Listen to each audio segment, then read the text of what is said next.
What's up, savages and savages in the making? It's your boy BlackBelt Jones.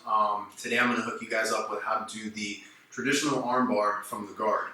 I'm going to put a little bit of flavor on it though and give you guys some tips that have helped me to be more successful with my arm bars throughout the years in training and like in my fights and stuff like that. Okay, so here we go.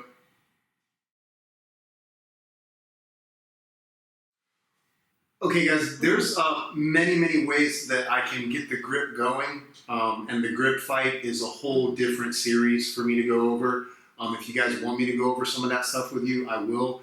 Send me some messages and I'll gladly show you how to get some good grips on people so you can break them down. But today all we're working on is getting an appropriate finish for the armbar from the closed guard, right? So the way we're going to learn it is we're going to go double wrist control, so super easy to remember. In my hands, I'm grabbing both of her wrists, double wrists, right? So from double wrist control, I'm going to choose the arm that I want to attack, the arm that in the fight I would be trying to break. I'm going to go with this one, okay? So with the double wrist control, making sure I have a grip, this person can't just pull their arm away. Boom, come back in, okay? I want to make sure that she can't easily do that. So when we're doing this, it's typically against an opponent that's our size or maybe even bigger and stronger. So I don't want to get into a power battle of just trying to gank on this person's arms, because eventually I'm going to get tired if the person's bigger and stronger and they're going to be able to pull their arm away. Go ahead. Boom. So I want to set up roadblocks to stop that from happening. So number one is going to be to get that wrist grab. Number two is I want to reinforce what I'm doing. So what I'm going to do is I'm going to take my foot and place it on the hip, and then this space right here, I'm going to pinch my leg to close it. Now when she goes to pull away, she's meeting the resistance of me pulling on the arm with the wrist grab, and she's got the roadblock of my leg. Go ahead, pull.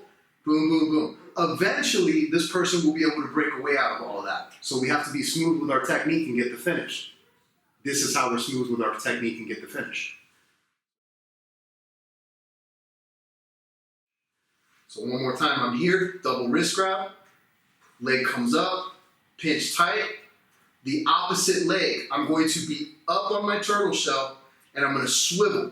As I swivel towards this ear, opposite of the arm I'm attacking, I'm going to take this leg and I'm going to go like I'm going to kick her in the back of the head like a swipe motion. It looks like this. To break down the posture. This leg has to be biting down. Otherwise, they're just going to posture up and they're going to get away, and now I'm in a funky angle and it's no good. No bueno, right? So I'm here. Choosing the arm I want to attack, double wrist grab, foot on the hip, nice and tight with the leg. Up on my turtle shell, I'm going to swivel, bite down. Now all I have to do, the foot that's on the hip, is going to clear the head. Don't cross your feet. Pinch your knees together. Now my attention goes to the arm that I'm trying to break. 2-on-1, bite down, pull, and then hips up. Armbar finish.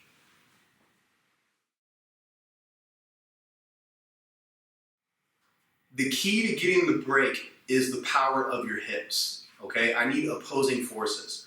So I'm going to pull down on the arm as I thrust up with my hips. So the motion looks like this. So I have the arm that I want to attack. I'm pinching my knees together to keep my opponent trapped, and then opposing forces. Pulling down on the arm as I thrust up with my hips. But I'm going to do that at the same time. So pinch the knees, bite in with the legs, pull and bring your hips up. Bridging motion.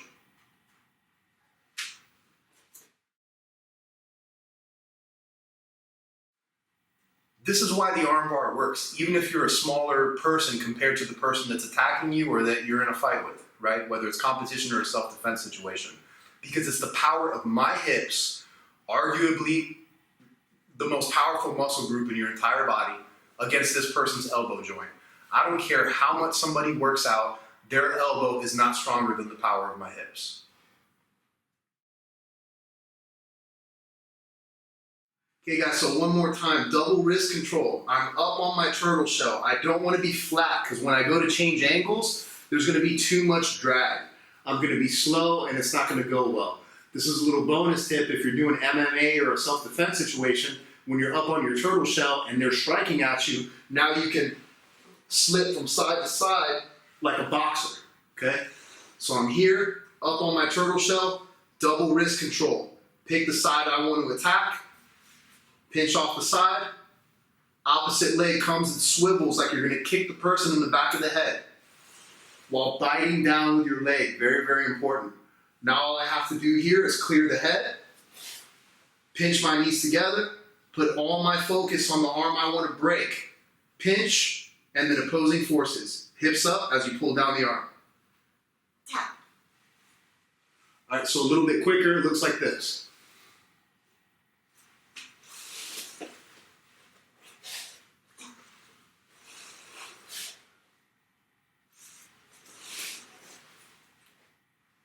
Tap.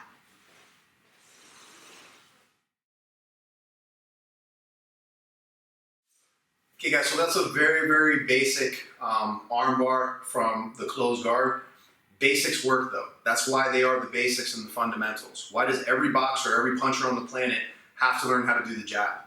Because it's critical. You have to know how to do it. You're going to use it in pretty much every fight, not pretty much every single fight that you're ever in, whether it's competition or self-defense.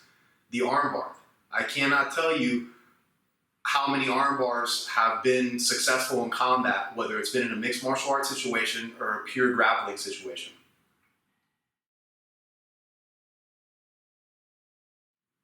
Another absolutely critical point when it comes to the arm bar, you always have to keep in mind when you are attacking a joint, right? Which in this case, the arm bar, we're attacking the elbow. You have to be able to load pressure on the joint that you are trying to attack. So in this instance, when it's the elbow, I have to make sure that when I'm doing that bridging motion, the elbow is lined up above my groin, okay? It's above your pubic bone, okay? So from that position, I make sure the elbow is just above, and then I'm ready to get my kill. If you are not properly lined up for your attack and you don't have the elbow in the appropriate position, you don't have the armbar finish. If you're too high, you're going to be cranking on the person's forearm. You would have to be crazy strong in order to snap somebody's forearm. And in that instance, you probably shouldn't be fighting the person because you're so much bigger than they are. You should have just walked away anyways. If you are too deep and you're on the tricep, you're also not going to get a finish because you are not loading pressure on what it is that you're trying to break. All right, guys, so that's it. That's how you hit the basic armbar from the closed guard. I will be going over some more advanced techniques on the channel, but right now, this is my gift to you.